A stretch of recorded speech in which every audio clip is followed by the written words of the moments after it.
కొడాలి నాని మీ అందరికీ తెలుసు. గతంలో కొడాలి నాని 2019లో వైసీపీ అధికారంలోకి వచ్చాక కొడాలి నానిని పౌర సరఫరాల శాఖ మంత్రి అన్నారు. ఇది ప్రభుత్వం తరపున అంటే వైసీపీ ఇచ్చినటువంటి పదవి. కానీ ప్రజలు ఆయన పౌర సరఫరాలు కాదు, బూతు సరఫరాల శాఖ మంత్రి అని చెప్పారు.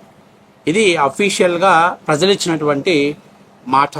అయితే అన్అఫీషియల్గా మనోడు మంత్రి అయిన తర్వాత క్యాసినోని, కాలువగట్ల మీద ప్యాకాట శిబిరాలని, అట్లాగే ఇంకా చాలా చెత్త పనులన్నీ చాలా చేశాడు. సరే, అవన్నీ కూడా చేశాక తాజాగా ఒక దందా, ఇప్పుడు ఒక స్కామ్ బయటపడింది.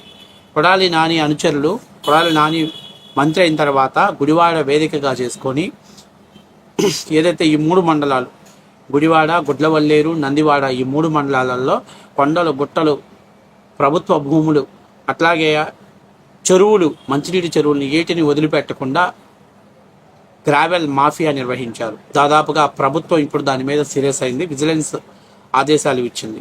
ప్రాథమిక దర్యాప్తులను దాదాపుగా 200 కోట్లకు పైచిలుకుల ఈ మట్టిని సప్లై చేసి సొమ్ము చేసుకున్నారు అనేటువంటి ఒక ప్రాథమిక దర్యాప్తు వచ్చింది. ఇంకా పూర్తి స్థాయిలో విచారణ సాగితే అది ఇంకా పెద్ద ఎత్తున, అంటే ఎంత మొత్తంలో రాబోయింది అనేటువంటిది 800 కోట్ల వరకు కూడా ఉంటుంది అనేటువంటిది అంచనా.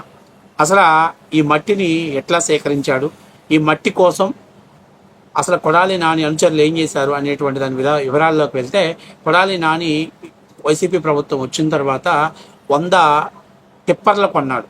ఈ టిప్పర్లని శివుని రథాలు, చూడండి గొప్పోడు మనోడు, చేసేదే చెడ్డ పని, మళ్ళీ దానికి దేవుడి పేరు అంటే దైవానుగ్రహం కూడా కావాలనుకున్నాడు మనోడు. శివుని రథాల పేరుతోటి నియోజకవర్గం నుంచి రోజుకి 350 నుంచి 500 టిప్పర్ల మట్టి ఇతర నియోజకవర్గాలకు లేకపోతే గుడివాడలో ఉన్నటువంటి వెంచర్లకు సప్లై అవుతూ ఉండేది. అంటే ఒక్కొక్క టిప్పర్ ఖరీదు 5,000 నుంచి 7,000 వరకు ఉంటుందంట. ఇంకా మీరు ఆలోచించుకోవాలి ఏ స్థాయిలో రోజుకి ఎంత కలెక్షన్ వెళ్ళిందో మీరు ఆలోచించుకోవాలి. ఇక్కడ తాజాగా అంటే ఈ మట్టి సప్లై చేసేటప్పుడు గ్రామస్తులు ఎవరైనా ఎదురు తిరిగినా లేకపోతే ఎవరైనా ప్రతిఘటించినా వాళ్ళ మీద పోలీసుల్ని, ప్రభుత్వ అధికారులని ప్రయోగించి వాళ్ళ నోళ్లు మూయించేవాడు. ఎవరైనా ప్రభుత్వ అధికారి పొరపాటున సమాచారం తెలుసుకొని వెళ్తే వాళ్ళ మీద దాడి చేసిన సందర్భాలు ఉన్నాయి. గతంలో జాస్తి అరవింద్ గారు అనుకుంటా విఆర్ఓ గారు వెళ్తే ఆయన జేసీబీలతోటి కొట్టి దాడి చేసి, కుతిక పట్టుకొని దాడి చేసి చంపేస్తాం, ఇక్కడి నుంచి వెళ్ళిపోమని చెప్పి కూడా బెదిరించారు. అప్పట్లో ఆ వీడియో పెద్ద ఎత్తున వైరల్ అయింది.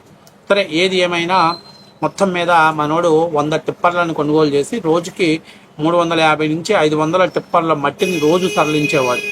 ఇప్పుడు నందివాడ మండలంలో ఇంకొక పని, అసలు జగన్మోహన్ రెడ్డిని ఎందుకు కొడాలి నాని మెచ్చుకుంటాడంటే, నందివాడ మండలంలో వృద్ధుల మెరక నుండి చేదూర్తిపాడు దాదాపుగా 3 కిలోమీటర్ల వరకు బుడమేరు కాలువ ఆధునీకరణ కోసం అని చెప్పి కాంట్రాక్ట్ తీసుకున్నాడు.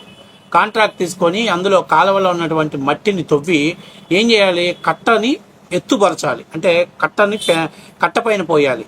కానీ మనోడు ఏం చేశాడంటే ఆ మట్టినంతా కూడా ఏదైతే గుడివాడలో ఉన్నటువంటి వెంచర్లకి, అట్లాగే కొన్ని చేపల ఫ్యాక్టరీల ఫీడింగ్ ఫ్యాక్టరీల నిర్మాణానికి కావాల్సినటువంటి మట్టి చదును చేసుకొని మట్టి వేసుకున్న వాళ్ళకి ఈ మట్టినంతా సప్లై చేసి డబ్బు చేసుకున్నాడు.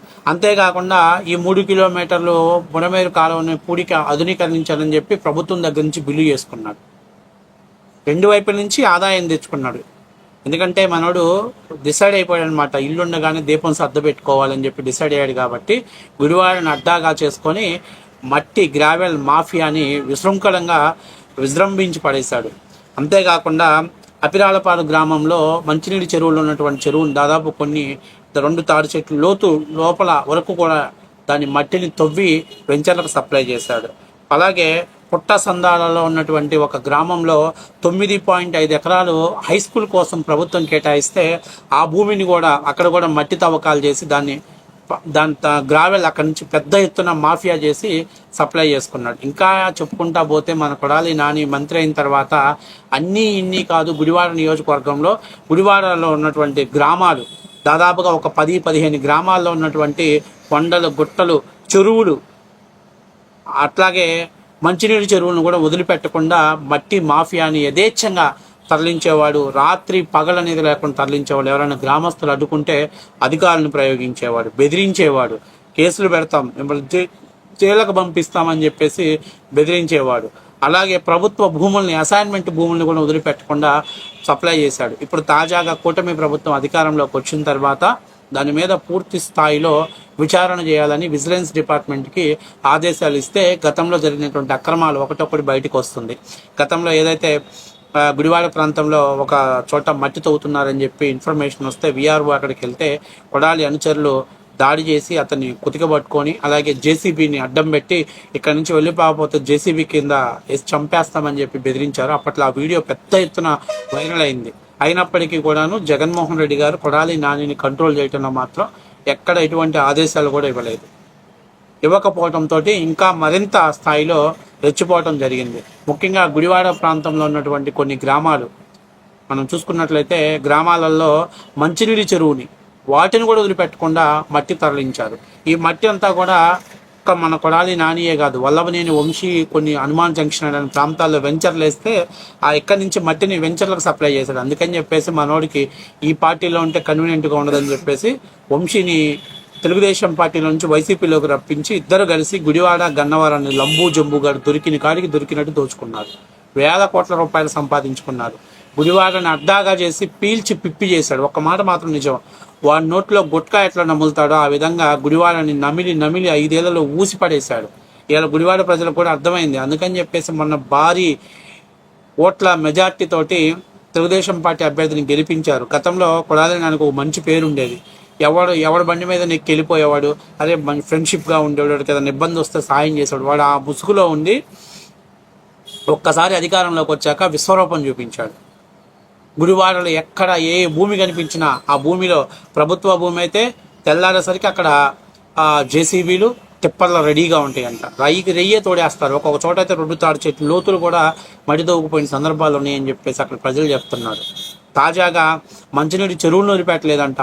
చెరువులు పూడికల పేరుతోటి ప్రభుత్వం దగ్గర నుంచి బిల్లులు తీసుకొని ఆ మట్టిని ఇతర వెంచర్లకు సప్లై చేసి డబ్బులు చేసుకున్న సందర్భాలు ఉన్నాయి. ఏది ఏమైతే ప్రభుత్వం ముసుగులు అడ్డం పెట్టుకొని దాదాపుగా ఏ దారిలోనైనా కుదిరితే దాన్ని అక్కడ చెరువుని ఆధునీకరణిస్తానని చెప్తాడు. లేకపోతే రేయి జేసీబీలు పెట్టి మట్టి తోడుకునే పనులు చేసేవాడు.